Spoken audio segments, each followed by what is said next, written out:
All right, good afternoon. Thank you for coming. For those very few of you who do not know who I am, I'm Alistair Young. I'm a professor in the Sam School of International Affairs, and I co-director Center for European and Transatlantic Studies. I'm delighted today to be able to introduce Dr. Terry Givens, who is just retired, semi-retired from academia, most recently as provost of Menlo College. Before that, she was vice provost for international initiatives at the University of Texas, Austin, where she also founded and directed their Center for European Studies. She is now engaging in her passion of trying to help ensure that disadvantaged students get into and stay in higher education. In terms of her presence here, is that she's one of the earliest people to study the politics of immigration and the radical right before it was cool. She is just about, as of maybe even this weekend, going to finish a textbook on comparative immigration policy, and she is also working on a manuscript on historical connections between the United States and Europe in immigration and racism. Terry, Yes. It's great to have you here. Thank you so much, and thanks for having me, and thanks for being here. So as you heard, I have been working on the radical right for a long time. I started out in graduate school in 1993, and my first research trip to Europe was in 1995. And at that time, immigration was just starting to become a big issue in Europe in terms of the politics of it. But I had actually really started back in 1986 as an undergraduate at Stanford, where when I went to do my study abroad, I went to France, which I was very excited about. I was an international relations major at the time. And that happened to be kind of a critical year for the far right and immigration policy, because 1986 was the year that the Front National, or the National Front in France, had a bit of a breakthrough in electoral politics. They came in second in a by-election for a legislative seat, which nobody expected them to do. So that brought a lot of media attention. And then also that was a year that there was a growing movement called Touche pas mon pot, which was basically don't mess with my friend. And that was really a response to a lot of far-right rhetoric and even violence towards immigrants. There have been several incidents, not only anti-immigrant, but anti-Semitic, people tipping over graves in Jewish cemeteries, and attacks on refugee hostels and things like that. So there was this movement, and so that's kind of what initially piqued my interest in the issues of immigration and the politics around it. And then I went on to graduate school at UCLA, and as I was doing my application, I just happened to open up Newsweek magazine, and there was an article on the Republikaner, which is a far-right party in Germany. And so I said, oh, that's an interesting topic, and it kind of ties into some of my interests in France and Germany and politics. So I wrote about that in my application, and lo and behold, I actually ended up doing it for my dissertation, which is extremely unusual, to actually do the topic you signed up for when you applied. So I was actually really grateful to one of my advisors, Ron Rogowski, when I got to graduate school, who insisted that I learn German. I already knew French because I'd started in French in middle school all the way through college, and then he suggested I learn German because there's, of course, a lot of funding for, well, you wouldn't know that, but there's a lot of funding out there to do research in Germany and Fulbright grants and things like that. So I did take intensive German at UCLA, and then an intensive course in Germany, and that was actually part of my first research trip in 1995. So I got married, went on a honeymoon in Europe, and then left my husband for 4 months to do research. So, but it was very interesting. Like I said, 1995 was, again, a time period when there was a lot of interest in what was going on with far-right parties. You had the Republikaner and DVU, the German Folk Union in Germany, still had the Front National in France. There was the Danish People's Party. There's various parties that were on the rise across Europe. And actually the one that really was an important case for me was the Austrian Freedom Party that was led by a very charismatic figure named Jörg Haider, and he and his party ended up by 1999 coming in second place in the parliamentary elections, and I'll come back to that. But in any case, I just wanted to talk a little bit about where my research came from, and I had always had an interest in Europe since I started learning French, and so it was very interesting for me I was literally the first American to study the radical right, let alone being an African American woman, so you can imagine.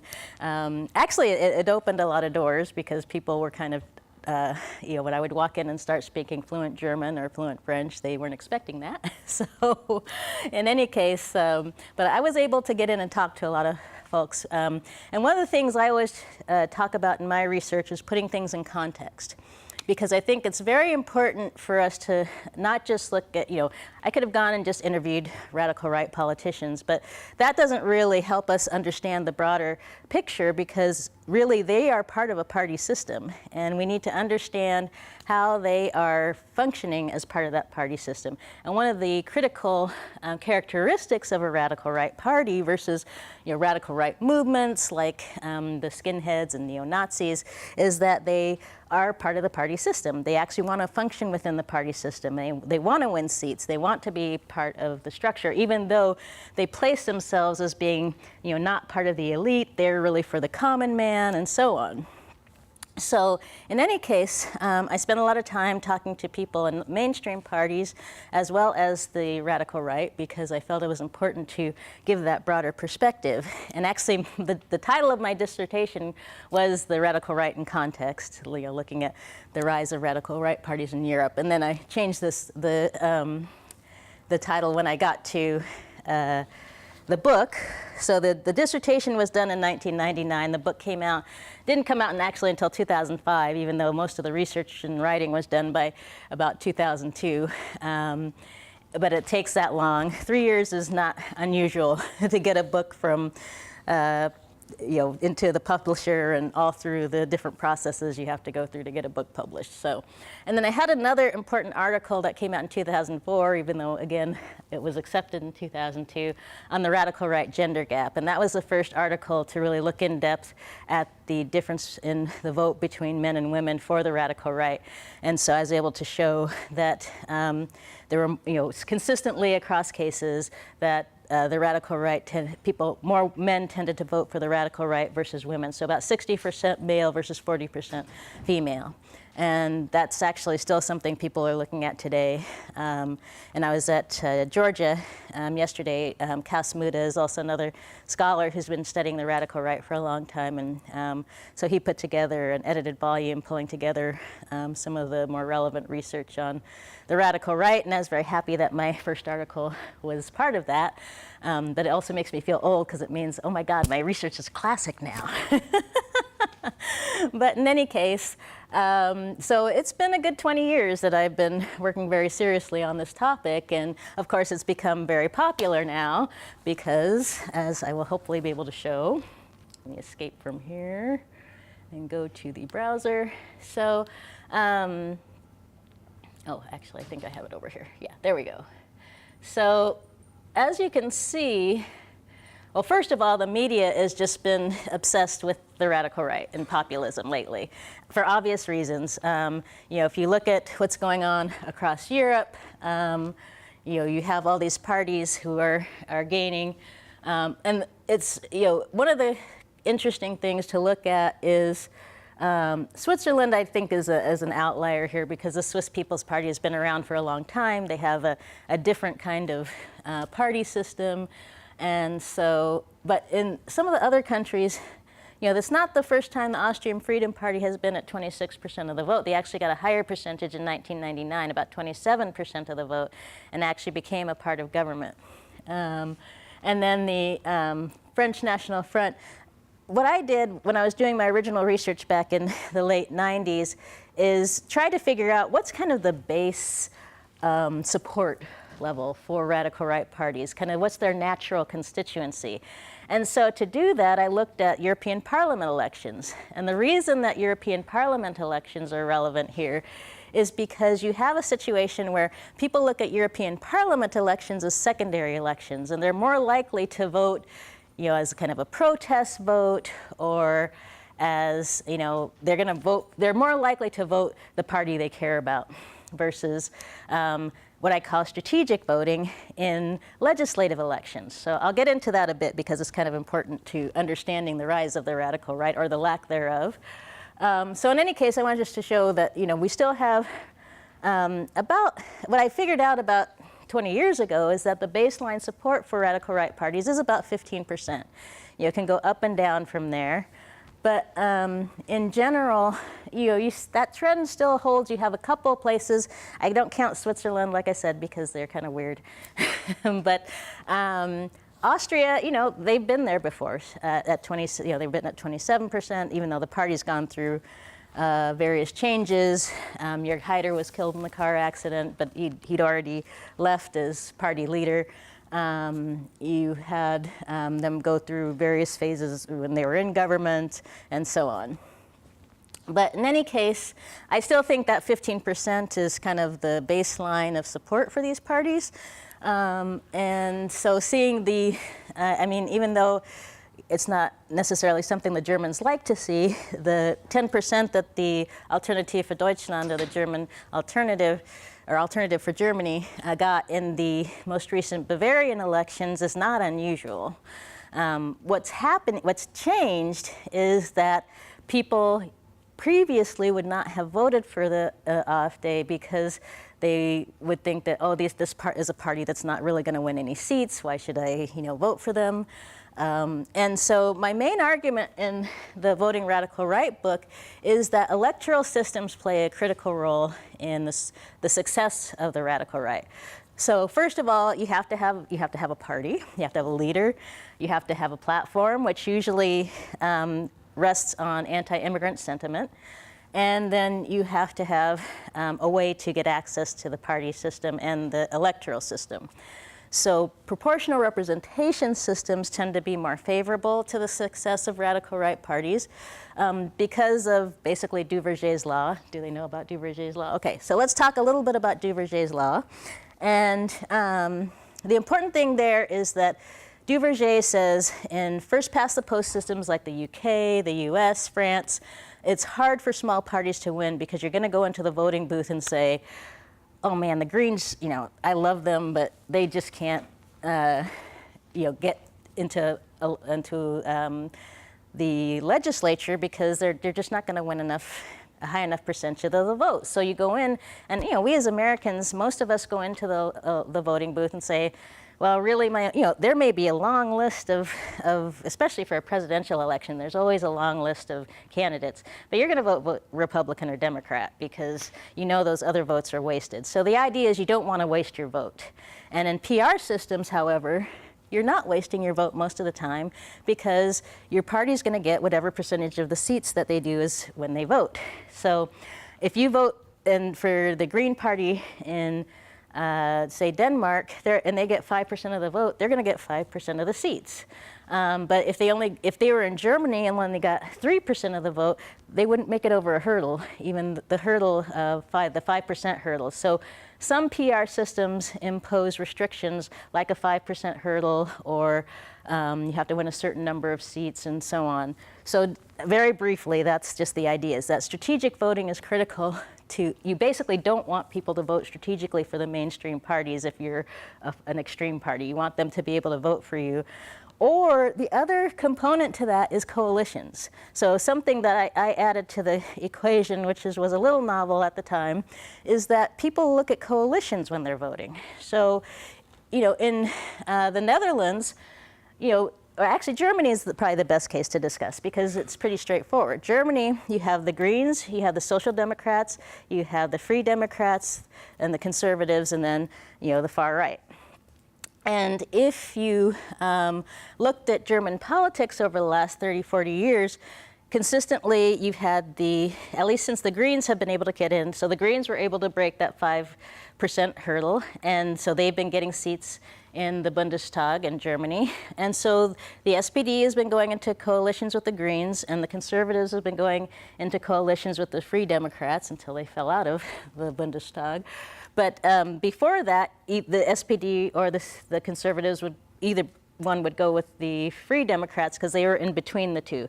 They weren't really, they were kind of center, and you had the Social Democrats on the left, these conservatives, the Christian Democrats on the right, and so either one would often go into a coalition with the liberals. And so in any case, you had a situation where it was very difficult for a far-right party. Like the NPD got as high as 4.8% of the vote, but they couldn't ever break that 5% hurdle, so they never became part of the Bundestag. But the Alternative for Deutschland did in the last election. And my argument there is that you had a grand coalition, and that's what happened in Austria in 1999. Is in 1999 in Austria, the Freedom Party was the outsider party, whereas the Social Democrats and the Conservatives had been in a grand coalition for the previous electoral cycle, and actually for off and on for years. And so the Freedom Party could step in and say, if you don't like what the government's doing, we're the alternative. You know, we're the populists. We're the ones who are for the small man. And Jörg Haider had done a transformation of that party in the 80s from being a more liberal party to a clearly radical right, anti-immigrant, anti-EU party. So they were quite successful and actually were able to join the Austrian government, although Jörg Haider himself agreed not to be part of it, and his second in command became the vice chancellor. And so that was, a really big deal. The EU, other 14 EU countries were pretty upset about it and imposed sanctions and required 3 wise men to check out the government and make sure that, they weren't doing anything evil. They got through that. Oh, I need the screen up again, sorry. Although this is a beautiful picture. And in any case, so the point just being that there are factors that it's not just having a charismatic leader or being anti-immigrant that allows these parties to be a success. They have to work within the party system and the electoral system to be successul. So that was my main argument in the radical right. I mean, I looked at a lot of different things. In terms of what kind of voters were they getting, which tended to be blue collar, unemployed or less employed people, men, and so on. So I really did try to do very in-depth study through survey data, and actually this was back before a lot of data was on the internet, so I collected a lot of primary data and was typing it in myself as a grad student and even after. And so it was a lot of original work in terms of pulling together the data, looking at the vote at the at regional levels, so to get a sense of who the voters were and so on. So as well as figuring out, I did some analysis of whether people were voting strategically or not. And actually Germany was the easiest case to show that because they have a 2-vote system where you can see if people switch their vote between the first vote, which is basically a PR vote for a party, and the second vote, which is a vote for a representative. And it was clear that people would vote for a smaller party like the FDP or the Greens with their first vote, but they would always vote for a CDU or SPD candidate with their second vote. So basically I was able to show that strategic voting was happening and was clearly playing a role in the vote for radical right parties. So after I completed this research, I went on to study the politics of immigration in the EU, because with the deeper integration came new policy areas that the European Parliament and Commission could actually write legislation on. And that one of those big areas was immigration.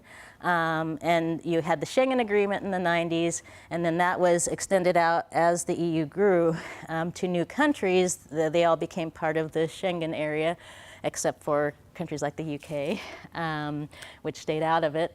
But you had a really interesting time period from the late 90s until until now, where you started to see more and more legislation coming from at the EU level. So you had the creation of Frontex, the frontier, basically border agency.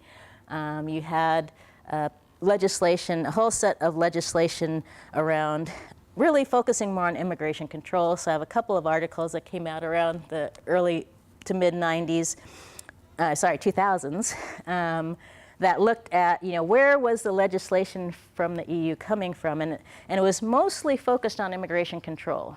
So, however, there was one big piece of legislation which came in 1999 as a response to Jörg Haider's party being successful, and that was Anti-Discrimination Policy, or the Racial Equality Directive.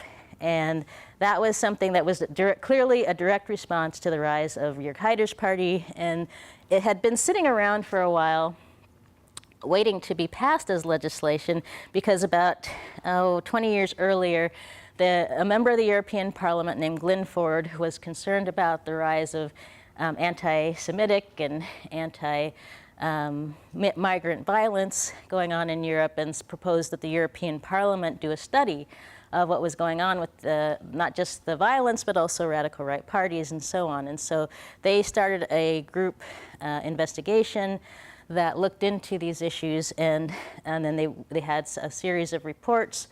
And then in the early 1990s, this eventually got tied into the work of what was called the Starting Line Group.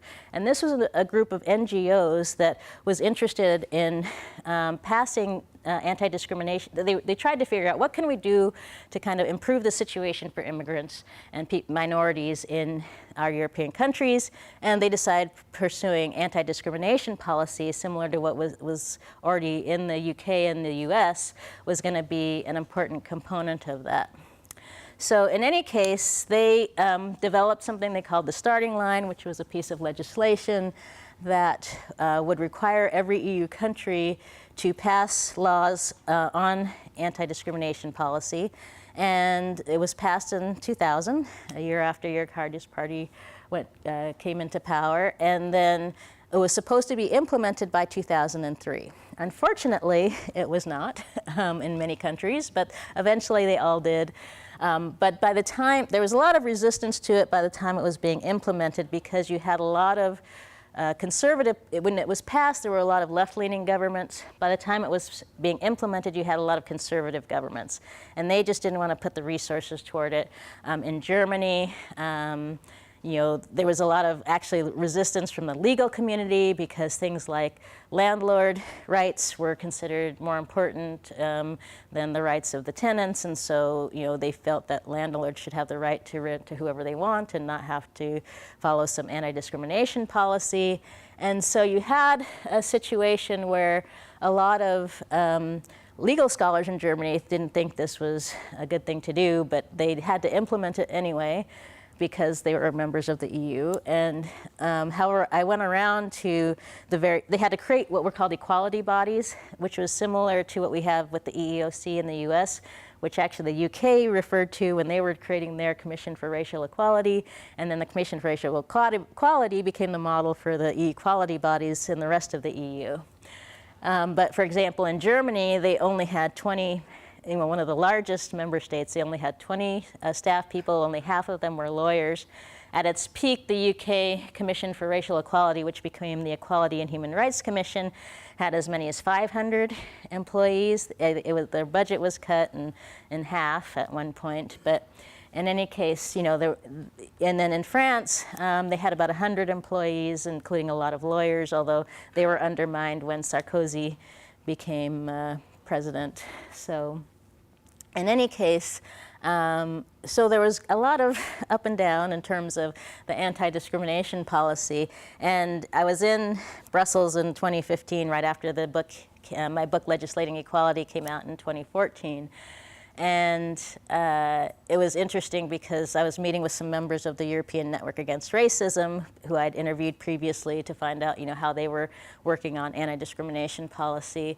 And they were really frustrated by 2015. The directive had been in place had been passed in 2000, and it should have been implemented for the last 12 years, and they were seeing a lot of problems with implementation and budgets and so on. And at this point in time, we still had Barack Obama as president here, and they were asking me, can you give us any advice, how we can move forward on this? And I'm like, well, it's hard when you're dealing with all these different member states who have different approaches and so on. And then, of course, 2016 came, and we saw not only Brexit, but we also had the election of Donald Trump. We had kind of a wave of elections with radical right parties coming into play, and so it was not looking any better in terms of the implementation of anti-discrimination policy. And the other component of this has to do with, of course, immigration flows. When you had the flow of refugees, particularly coming from Syria, but other parts of Africa and the Middle East, then that also put a lot of strain on the political situation in Europe. Angela Merkel was very welcoming in terms of the Syrian refugees in particular, but that did not play well with some of her colleagues, including members of the CSU. So she's the head of the CDU, which is the Christian Democrats everywhere except Bavaria. And of course in Bavaria you have the CSU, which has always been a little bit to the right of the CDU. And so in previous times, the CSU had kind of absorbed some of the radical right sentiment and so on, and was kind of a part of the party that people who had more anti-immigrant sentiment could look to and say, okay, there's pressure for more immigration control from there. But by this year, and last year with the Bundestag elections, and then this year with the Bavarian elections, some people argue that the CSU went a little too far and really gave the issue to the Alternative for Deutschland, because if you're going to want somebody to really push on the immigration issue, and if it's been made more salient during the election, then it's likely that they're going to go for the party that really has the hard line. And so that's why some people are arguing, we need to do more analysis. The election was just last weekend, but some people are arguing that it's because the CSU went so far to the right on immigration that the Alternative for Deutschland was more successful, although they weren't as successful as some people thought they might be in the elections. The Greens were the big, well, if you were in Bavaria, the Greens weren't a big surprise, but because they were talking about it. But the Greens actually did very well in the election as well. I think they got 17% in the Bavarian election, which is way higher than what they have in the past. So a lot of the votes basically we're shifting from the mainstream parties to the extremes, both the Alternative for Deutschland on the right and the Greens on the left. So basically it's showing a frustration with the mainstream parties. So in any case, I've talked about the immigration issue a bit. I'll talk a little bit more just to go back to some of the things that are going on there. We've had, with the flow of refugees, it was really more a couple of years ago a big crisis because you had over 1 million refugees coming in every year. Germany absorbed at least 1 million refugees. And that has also, just the numbers are causing problems for some elected officials because it's, it's a burden. Now, the reality is that Germany can actually handle a lot of refugees because they have a lot of capacity. They're a big country. They're doing well economically. And so Angela Merkel felt that it was important to be welcoming, and of course Germany's history makes it important for them to show themselves to be welcoming to immigrants. Now what happens to them once they get there is a whole nother story, which I won't spend much time on now. But it's been a real struggle for Angela Merkel lately because she, her vote percentage went down. She's had to go into a grand coalition with the SPD. Again, she was in a grand coalition with them before, so the coalition negotiations were very difficult. So, some are arguing that, the immigration issue really hurt her because she came out so positively for the refugees. But we've seen a lot of the politics of this playing out in various ways. We have a new kind of extreme right, extreme left coalition in Italy, which I won't go into because I try to stay away from Italian politics because it's just way too complicated. But it's a symptom, I think, of what's going on in Europe around the immigration issue. But I also think that the vote totals aren't so crazy yet that I'm concerned that there's this rise of fascism or something going on in Europe. I think what's going on is you're seeing a lot of frustration with the mainstream parties, particularly the Social Democrats, because they are losing a greater percentage of the vote. Macron in France pulled from both the left and right when he ran for president, and the socialist candidates were useless. You've seen left parties across Europe in decline. And so radical right parties tend to be more worker-oriented and populist and so on. And so they're going towards the radical right in many ways. But like I said, I still don't think the percentage of the votes they're getting is really matched with the kind of media attention they're getting. A rally by radical right and extreme right folks in Chemnitz, Germany, gets more press coverage than 240,000 people in Berlin marching for anti-racism. So, the media has really played a role in this as well. And if you're on Twitter and follow me and Casmuda and others, you'll see us complaining about the fact that the media is really focusing in on this. But I'll show one more item, which is, we have here Geert Wilders and Steve King and the U.S. ambassador to the Netherlands there, and I think that's who that is, but in any case. No, that's in the U.S. Capitol, so that's another representative. Is that Louis Gohmert? Oh my God, I think that's Louis Gohmert from Texas. But anyway, so in any case, Steve King actually, I couldn't find the picture, but he actually went to the Netherlands embassy this summer. There was a tweet about it, and was meeting with the U.S. ambassadors in the Netherlands and Geert Wilders. And this is just, he's, if you know Steve King at all, he's from a representative from Iowa, very far right. And it just shows the ties that have developed between political officials in the US and far right politicians in Europe. And there's actually in 2008, when I was at University of Texas, I had a conference on links between particularly anti-Muslim groups in the U.S. and in Europe, because there's a lot of ties that have, and funding is flowing into Europe from the U.S. to support people like Geert Wilders and others who are anti-Muslim. So anyway, that's just another component of all of this. So it all ties in, and what's really interesting to me is, I can look back over the last 20 years and, the different strands of my research have really all come together at this point in time, where we've got problems with immigration, the radical right is still in play, and then, what's the role for anti-discrimination policy? I think there's a lot of groups, and I know of a lot of groups in Europe that are still trying to push for equality and less discrimination for immigrants and so on, and it's been a tough road. So I'll actually, let me give one more positive note, which is one of my other books was called Immigrant Politics, which focused on immigrants who were actually in different countries who were running for office and getting involved politically. And that actually is a bright spot in all of this, is that you're seeing more political activity on the part of people of immigrant background. And actually, I've been involved in a couple of different organizations that are working with young people of immigrant background in both the US and Europe to get them more involved in politics and get them to run for office. And actually, the US Embassy, probably until the last couple of years, was very involved in supporting young people from immigrant background in Europe who wanted to get involved in politics, as well as the German Marshall Fund, and there's several other organizations that have been working on these issues to encourage political involvement. So it's not all negative, but I'm happy to have a discussion and answer any questions.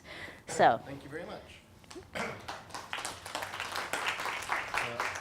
I have questions, but I will open the floor. Others first. Yeah. So I was wondering how much overlap do you think there is between nationalists, populists, and the far right? So the question is, how much overlap is there between nationalists, populists, and the far right? So for me, populism is a component of radical right. their strategy, really. And so I would say that a lot of the people who are part of the radical right are nationalist populists, but not all of them are. Some tend to be more elite focused. So I would say like Alternative for Germany before, when they were more of an anti-EU party, they weren't very populist. They were more of an elite-driven entity, and now they've become more populist. So I would say it's like a Venn diagram. So you have the nationalist populists and the radical right, and there's a lot of overlap, so it's almost close to being a complete circle. But there are some who are definitely either have been or are becoming more elite-driven, and not necessarily as populist as other parties. So I think populism, there's some that are more populist, some that are less populist. As like I said, I consider populism to be more of a strategy, and there you have populists on the left, you have populists on the right, so you can have populist nationalists on the left as well. Nationalism comes in various flavors as well. So in any case, yeah. So I know in Sweden they have the alt-right in the United States is kind of trying to influence the rising alt-right in Sweden because of all the immigration issues. Mm-hmm. So is that true of other European countries? Yeah. Are there outside influences that are trying to get these parties to rise? Yeah, I mean, there are, like I said, I mean, there's been funding going to Geert Wilders from the US and other sources. So what they're trying to do, and I know people have mentioned Steve Bannon in this context. I don't think Steve Bannon's going to be very welcome in certain countries, but he's actually over there trying to work on the European Parliament elections and bring these guys together. I don't think he's going to be very successful. I think he's just an opportunist. But there have been, actually, I could show some pictures where you get all these different far-right leaders together, and Marine Le Pen has gotten funding from Russia, I know. I think Geert Wilders has as well. So they are getting external funding, and the sources, are various. But yeah, I mean, there are people who, especially Russian sources, that would like to see the far-right, basically disrupt the party systems. Yeah. Yeah. No worries. So you talked about, you sort of referenced the rise of, Donald Trump and sort of that those dynamics. And you talk about the rise of nationalism in Europe. And so what I'm curious about is how much of the timing is coincidental and how much of it is connected, and is there a connection to the global economy? Yes, actually, good question, because I do think there's a strong link with a global fiscal crisis, because in 2008, you had the whole Greek crisis, various other countries, Portugal, Spain, Italy, Ireland, all were under a lot of financial stress. Now, the way that has played out has been different, because you did have a far-right party in Greece, but really Syriza, which is more of a far-left party, was more successful. So it doesn't necessarily mean going in one direction or the other, but I do think that did play a role in terms of people's, not so much on immigration necessarily. I mean, it created a problem for Greece because they were having all these financial difficulties, and then on top of it, they have had to house a lot of the refugees as they're coming through. And so that's created a lot of friction between Greece, between the fiscal crisis, the bailouts, and the fiscal austerity that Greece had to go through. That's created a lot of friction between Greece and other EU countries. And then on top of that, you had the refugee crisis. So that also has led to, they've been having a lot of difficulty coming to, even this summer, a good solution for new policies around who's going to receive the refugees, and should they be in detention centers and so on. So there's been, I'd say that the main reason it's been impactful is because it created a lot of friction between the EU countries in terms of these specific policies. And so it's kind of bled out into other policy areas. And then, of course, Brexit was clearly factored in there, because you had a situation where it was intra-EU, not migration from outside the EU so much as Eastern Europeans coming to the UK, that was fueling a lot of the Leave vote particularly in England, not so much in London per se, but in other parts of England. And then in terms of the U.S., that's a little more complicated because I think what we've seen is more of a backlash and a desire to kind of maintain control over the government in general for the right-leaning, basically the Republicans, and also just a general backlash within the population over immigration to a certain extent, but just this, globalization, it really, I think, is, if there's one thing that I think is consistent between the U.S. and Europe on this, besides anti-immigration sentiment, is this just basic resistance to globalization. And this sense that, people in industry, particularly men, are losing out. That they don't have as many options anymore, and so they're looking for politicians who are hopefully going to make promises that they will keep in terms of growing industrial strength and jobs. So, yeah. So on the graphic that was shown earlier, with all the percentages of the populist parties, I noticed that Poland and Hungary were left off, and so I wanted to know if there was any reasoning behind that, and also No. It was just that particular graphic didn't have Poland and Hungary. One of the issues with Poland and Hungary, there's been Jobbik in the past in Hungary, but there's, people say that, some of the mainstream parties have really drifted to the right and have become very anti-immigrant. In Poland, you've got a situation, part of the problem is, actually Cass Muda and I discussed this the other day, is that, sometimes you've got mainstream parties that have drifted so far to the right. He was arguing on Twitter the other day that they're just mainstream parties now. Can we even really talk about radical right? So I think there are some situations where parties have taken on the rhetoric and even policy positions of the radical right, and it's really hard to distinguish them.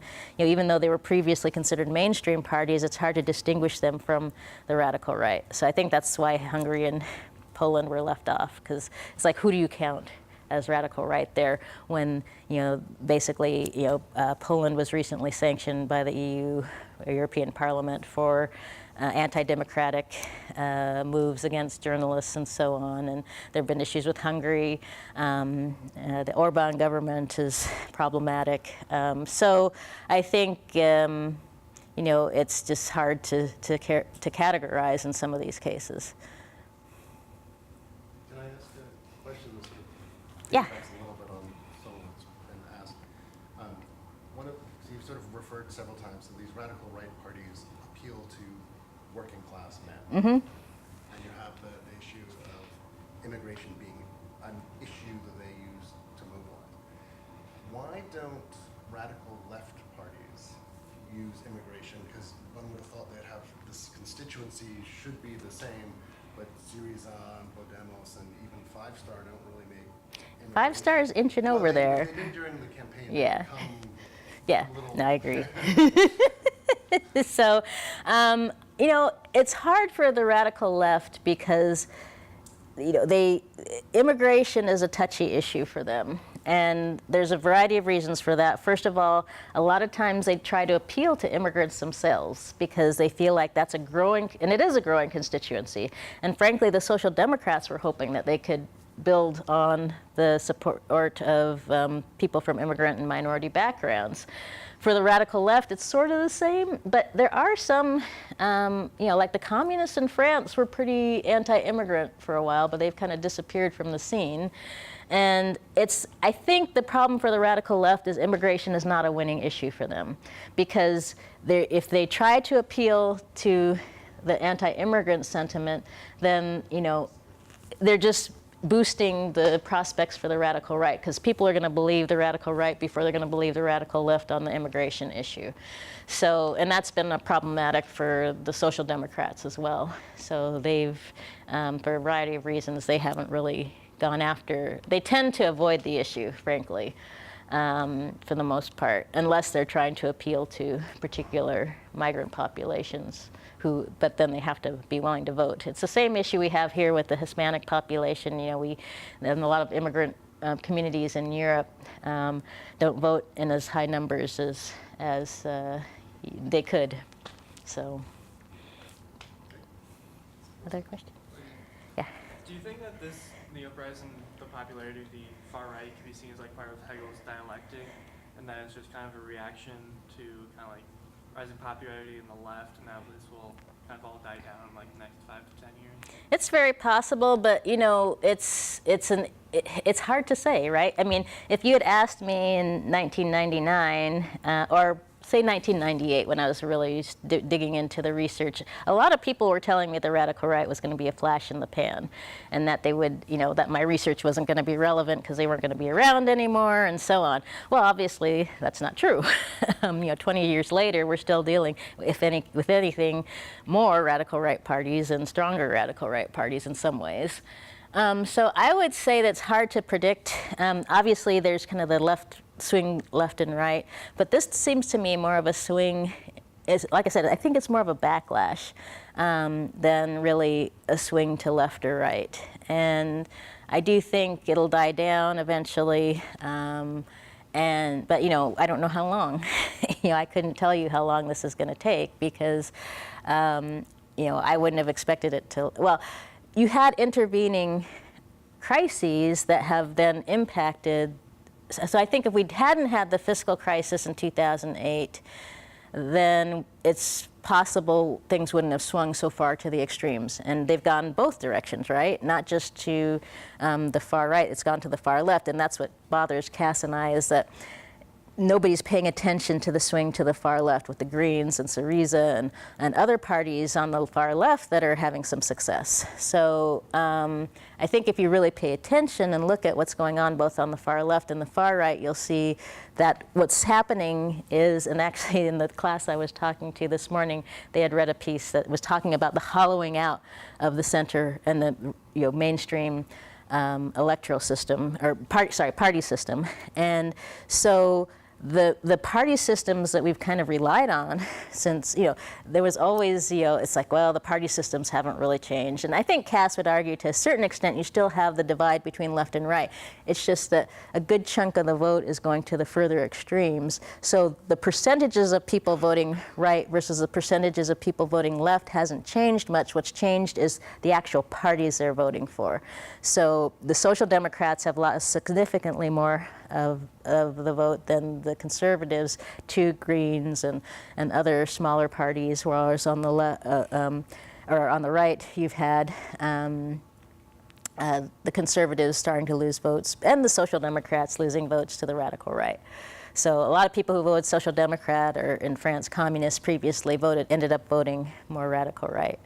So so it's just hard to say because is it just going more extreme and is it going to swing back again, or are we just going to see further pushing to the extremes? And it's hard to say because I wouldn't necessarily have predicted what's happening now, except for the fact that we had this huge fiscal crisis that I don't think people take seriously enough in terms of how it's impacted the party system. So, other questions? Yes? So this is a little bit related to another question I was asked, but how important do you think momentum is for a far-right party's success? Something like Brexit, did it help the far-right parties? Well, certainly people are having second thoughts about Brexit, and it's not helping Nigel Farage and UKIP. So UKIP has really, you know, didn't do very well at all after Brexit. And I think that it partly had to do with people didn't really understand what was going to happen when they decided to vote leave. So I think that's actually played against UKIP in the UK. But it's hard to say. You know, Marine Le Pen didn't do very well in the French presidential election, but Macron is not doing very well in the polls right now. So I think the French situation is fairly uncertain. So one of the big events coming up for next year will be the European Parliament elections, and I think that will give us a better sense of kind of where the voters are in terms of frustration with the mainstream parties and are they even going to vote? Because traditionally people tend to abstain from the European Parliament elections in higher numbers than they do for regular legislative elections. So you're going to get the more extremes or the more motivated voters in the European Parliament elections. And so we're going to have to see what direction those elections go as well. You know, I'm really interested to see what happens with the U.S. midterms, and I think there's going to be some interesting I don't know, ways to look at, you know, the U.S. midterms, the European Parliament elections to see what's kind of the trend, which direction are things going. And so I think, you know, I can't predict. I gave up predictions after November 8th of 2016. What do you think the solution for the refugee crisis in Europe? I think they need to work together more. So the question was, what's the solution for the refugee crisis in Europe? Well, first of all, the solution is to help end the conflicts so that you don't have so many people coming into Europe.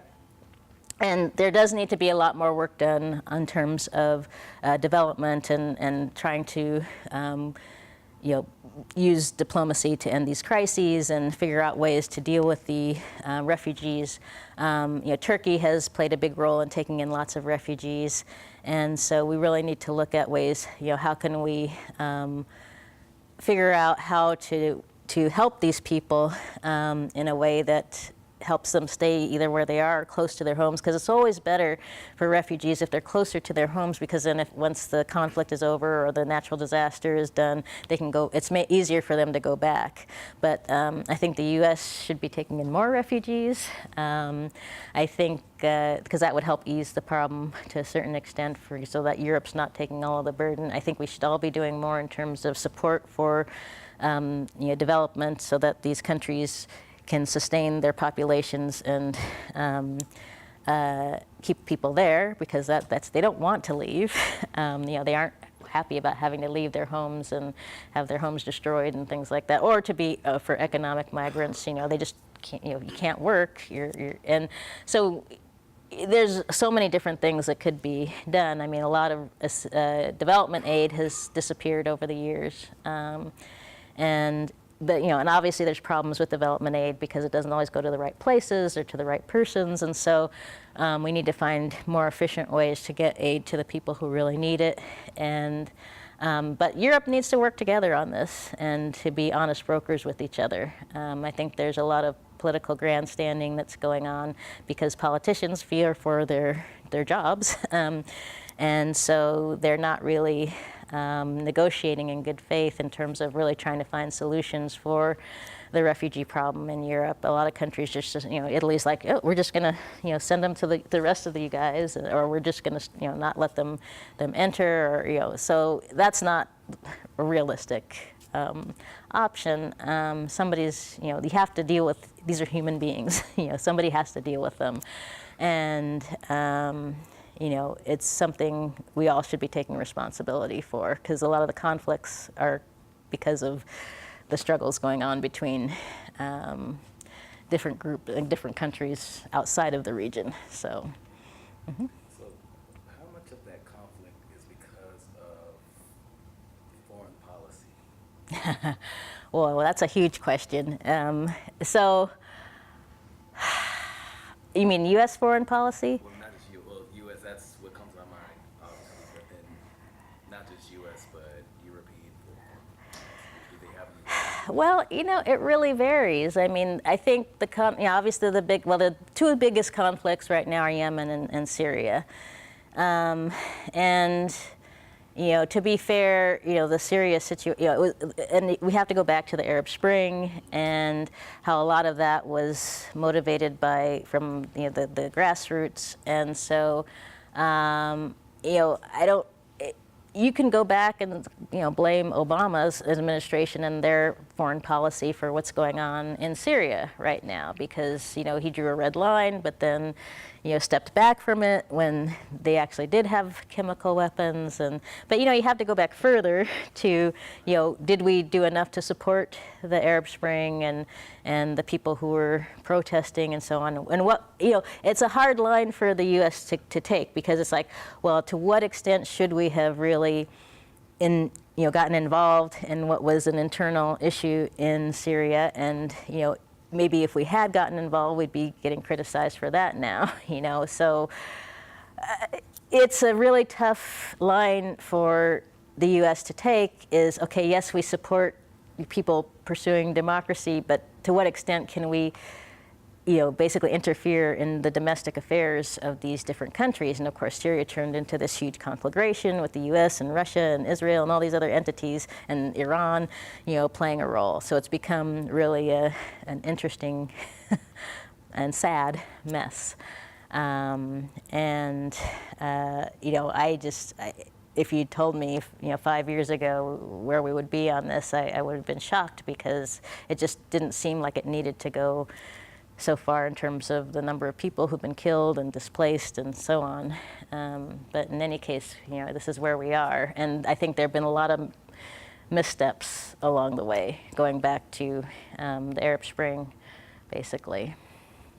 So, big question.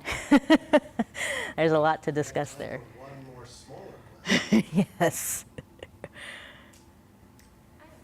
Sure. To what extent do you think respectability plays a role in seeing more people voting for the radical right? I think that's a big part of it. So the question is, what role does respectability play in the vote for the radical right? So I think the fact that, so this gets back to the discourses, so I'm glad you asked that question, because one of the things I didn't mention is how, you know, in the 20 years I've been, or more than 20 years I've been studying this, is that you've seen the rhetoric of the radical right become the rhetoric of the mainstream parties, particularly the mainstream right. And so I think that's done is, you're right, it's made the discourses of the radical right more respectable, and so people don't feel so bad when they're voting for these parties, because, well, you know, Sarkozy in France was saying the same things about immigrants as, you know, Jean-Marie Le Pen back in the day. So what's the difference? And this is, you know, why can't we vote for Jean-Marie Le Pen if we think he's more sincere on the issue? So that's the kind of, I think, rationale you see coming through. And a lot of politicians, you know, you had this short period of time, and I think it was around 2010, that Nicolas Sarkozy, Angela Merkel and David Cameron all came out within the space of about 3 months saying that multiculturalism was dead. It's like, well, what does that mean? What is multiculturalism, first of all? Because I don't think any of these countries, except to a certain extent the UK, even have multiculturalism. You know, Germany certainly has no real sense of what multiculturalism is. And to say it's failed or it's dead, what does that mean? You know, are we no longer going to allow people to have their different cultures and so on? And I think the point they were trying to make is that, well, we've seen, you know, the rise in homegrown terrorists and things like that, and it's, you know, blaming that, you know, on multiculturalism, which I don't think is fair, because I don't think they've really pursued policies of multiculturalism. But in any case, that's the kind of you know, talk that I think has led to more respectability for the discourses of the radical right. And I would love to do a study on the shift in discourses over time, and because literally stuff that I heard coming out of the mouths of just radical right parties, you know, 20 years ago is stuff I'm hearing from mainstream politicians now. So thanks for asking that question. Thank you very much for a very entertaining and informative talk. Thank you.